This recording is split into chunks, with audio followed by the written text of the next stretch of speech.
Dans cette vidéo, nous allons voir les effets de l'usage aigu d'alcool et en particulier comment cela peut s'exprimer dans le contexte d'un passage aux urgences.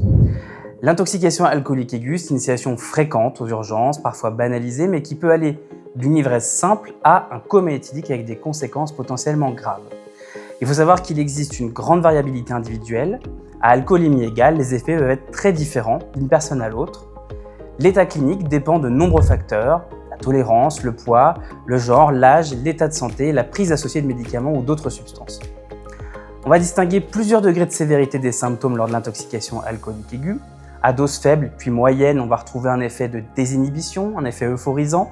Souvent, on retrouve une haleine hénolique qui est caractéristique, un rougissement du visage ou une injection conjonctivale avec une logorrhée, donc le fait de parler très vite et très rapidement, une désinhibition émotionnelle et parfois de l'agressivité. Sur le plan moteur, on va observer une dysarthrie, un allongement du temps de réaction et un syndrome cérébelleux avec incoordination, trouble de l'équilibre et démarche instable. À plus forte dose, l'effet devient clairement dépresseur sur le système nerveux central et à ce moment-là, les personnes présentent des troubles du jugement, de la perception, des affects et du comportement qui peuvent évoluer jusqu'au coma éthylique, qui est un coma calme avec hypotonie, hypothermie, hypotension et mydriase bilatérale peu réactive sans signe de localisation neurologique. Le diagnostic il va reposer avant tout sur l'examen clinique et sur l'interrogatoire s'il est possible. Il faut penser à cette possibilité devant toute chute, accident, agressivité ou confusion inexpliquée, en particulier chez la personne âgée, même si on n'y pense pas au premier abord. L'alcoolémie par éthylomètre ou prise de sang, elle va permettre bien sûr de confirmer ce diagnostic avec une mesure de la dose d'alcool.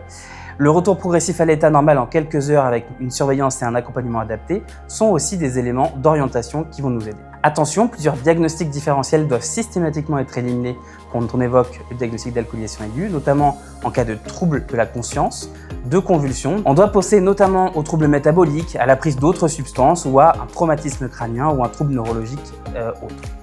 Cela nécessite une évaluation qui est donc complète avec prise de constante, examen neurologique rigoureux, bilan biologique, voire imagerie cérébrale au moindre doute.